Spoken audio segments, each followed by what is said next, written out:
Merci bien-aimé, nous sommes dans la continuité de notre enseignement parce que ici j'explique, je donne l'explication de la sagesse divine que Dieu a donnée à Béchalel et son aide Oholiab pour la construction du tabernacle.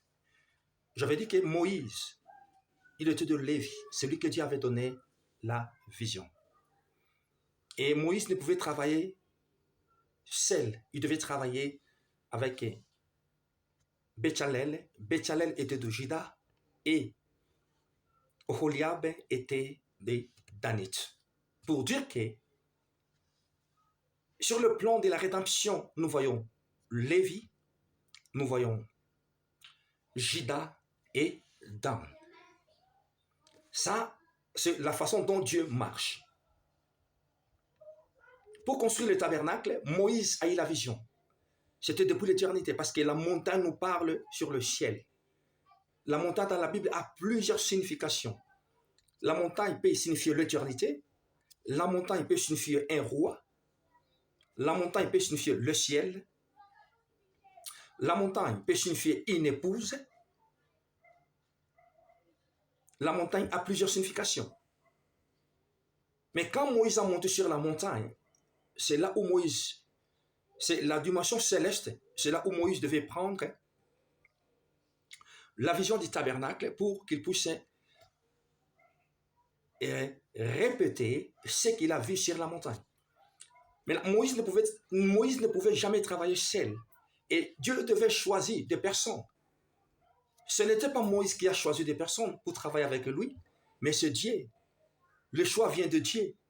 Le choix ne vient pas d'une communauté. Le choix ne vient pas d'un pasteur. Le choix ne vient pas d'un révérend, mais le choix vient de Dieu. Le choix du ministère ne vient pas par l'homme, mais le choix du ministère vient du ciel. Raison pour laquelle Dieu lui-même qui devait choisir Béchalel, qui était de Juda, et Oholiab, qui était de Dan. Alors, ces mouvements nous expliquent tout simplement la façon dont véritable tabernacle qui est Emmanuel, en fait, qu'il puisse entrer dans le service. Parce qu'en fait, Dieu devait se révéler à Lévi qui était Moïse. Et Dieu s'est révélé à Lévi, et Lévi, à son tour, doit travailler avec Juda, et Lévi doit travailler avec Dan. Ça, c'est le mouvement prophétique de la rédemption. De même aussi, ces mouvements devaient se répéter parce que la Bible déclare dans le livre des Ecclésiaste chapitre 1er, du 9e verset au 10e verset, ou Ecclésiaste chapitre 3, du 14e verset au 15e verset, on nous parle que notre Dieu, il est un répétiteur. Il ramène ce qui était passé. Alors, comme Lévi, c'est lui qui a reçu la vision de construire les tabernacles, et Lévi devait travailler avec Dan, Lévi devait travailler avec Juda. De même aussi, et quand un véritable tabernacle est venu, il faudrait d'abord que Lévi puisse être là. Lévi, c'était qui? Lévi, c'était Jean-Baptiste. Jean-Baptiste, c'est lui qui était Lévi. Parce qu'en fait, Jésus-Christ, dans la prophétie de Luc chapitre 1er, le verset 78, quand Zacharie prophétisait, Zacharie ne parlait pas sur Jean-Baptiste, mais Zacharie parle sur la personne de Jésus. Le soleil levant nous a visités d'en haut. Oh, le soleil levant, c'est une personne. Le soleil levant, c'est Christ, c'est celui qui est le véritable soleil levant. Pourquoi on lui appelle le soleil levant? Parce qu'en fait, c'est à l'est, c'est au lever du soleil. Et comme c'est au lever du soleil, c'est là où on appelle Christ le soleil levant. Donc, il est venu au milieu du peuple du soleil levant. Parce qu'Israël, il est le peuple de l'Est. Il est le peuple du soleil levant. Raison pour laquelle Christ Jésus doit faire sa descente en Israël. Raison pour laquelle, mais il faut qu'il y ait quelqu'un qui puisse être dans la porte, afin qu'il puisse introduire le Messie dans le service. De même aussi, Moïse devait introduire Aaron dans le service. Christ aussi, il doit être introduit par quelqu'un, parce que Aaron ne pouvait pas entrer dans le service sans toutefois être lavé par Moïse, ou être oindre par Moïse. C'est Moïse qui devait laver Aaron. De même aussi, quand nous voyons Moïse, Et dans la dispensation suivante, nous voyons Jean-Baptiste, c'est l'image de Moïse. Jean-Baptiste qui est l'image de Moïse, et lui aussi devait laver Christ. Parce que c'est ça la répétition. Parce qu'en fait, que Christ, il est né sans péché. Comment on peut baptiser celui qui est né sans péché? On ne peut jamais baptiser celui qui est né sans péché. Parce que ça, c'était le modèle. Et quand Jésus s'est présenté devant Jean-Baptiste, le Seigneur lui a dit, laissons faire ce qui est juste.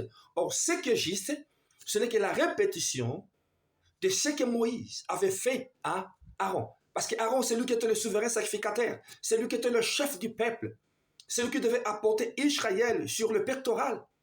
De même aussi, quand Christ est venu, le véritable souverain sacrificateur, il doit être lavé par Jean-Baptiste. Alors, Jean-Baptiste, c'est lui qui était le gardien de l'Est. C'est lui qui gardait la porte de l'Est.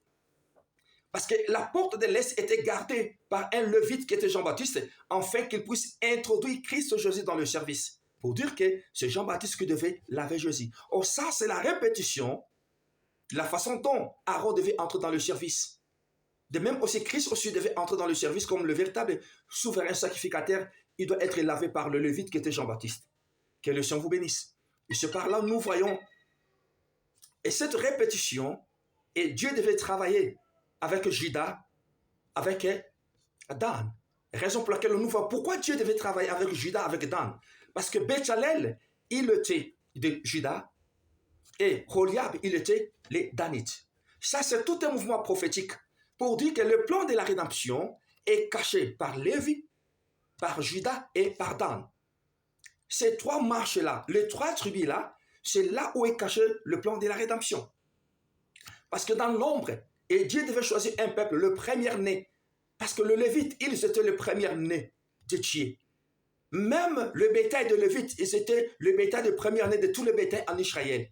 Raison pour laquelle le premier-né, c'était le Lévite. Pour dire que Dieu devait travailler avec le Lévite. Comme Dieu avait déjà perdu le premier-né qui était Adam. Et Dieu cherchait le premier-né qui devait remplacer Adam. Raison pour laquelle et Dieu devait choisir parmi le fils de Lévi, le premier-né qui doit être compté pour travailler dans la maison d'Israël. Le véritable premier-né, c'est qui? Le véritable premier-né, c'est le Seigneur Jésus-Christ.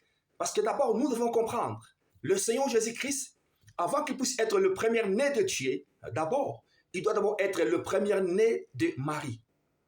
Ça, c'est Luc chapitre 2, verset 7. Il était le premier-né de l'homme. Tu vois, tu ne peux jamais être le premier-né de Dieu sans toutefois commencer à être le premier-né. Raison pour laquelle Dieu devait travailler avec le premier-né. Le premier-né, c'était Lévi. Ce par-là, nous voyons le service de Lévi comme étant le premier-né. Christ Jésus, c'est celui qui est le premier-né d'entre les frères. Il est le premier-né d'entre les morts. Il est le premier-né de Dieu, selon Psaume chapitre 2, le verset 7. Et selon aussi Hébreux chapitre 1er, le verset 7, du 6e verset au 8e verset. Je t'ai engendré aujourd'hui, tu es mon fils. Il a introduit du nouveau dans le monde. C'est parlons le premier-né comme étant Lévi. Jésus étant que le premier-né, Jésus étant que le souverain sacrificateur. Et nous voyons Jésus étant que Dan, étant que le véritable juge. Nous voyons Jésus étant que Judas, le véritable lion. Parce qu'en fait, pour entrer dans le service, tu dois être de Judas et de Dan. Ça, ce sont les deux travailleurs que Dieu devait travailler ensemble avec eux. Holiab et Béchalel, c'est l'image de Christ lui-même. Donc Christ, il est comme Lévite, il est comme Danite et il est aussi comme Judas. Ça, c'est les trois tribus incarnées dans une personne. Raison pour laquelle Dieu devait travailler comme étant Père, Fils et Saint-Esprit. Il n'y a pas trois dieux, il y a un seul Dieu, mais qui a travaillé dans trois dispensations. Nous voyons la dispensation de Lévi, la dispensation de Dan et la dispensation de Judas. Ça, c'est le mouvement prophétique sur le plan de la rédemption. Ça, c'est le voyage de Dieu. Comment Dieu devait voyager tout au long des âges. Que le Seigneur vous bénisse. Voilà, nous sommes toujours dans la continuité de notre enseignement sur les tabernacles révélés. Votre serviteur, le docteur David Rogero Mboumi. Donc, la séance continue toujours et restez connectés pour acquérir cette connaissance approfondie de la part du Saint-Esprit.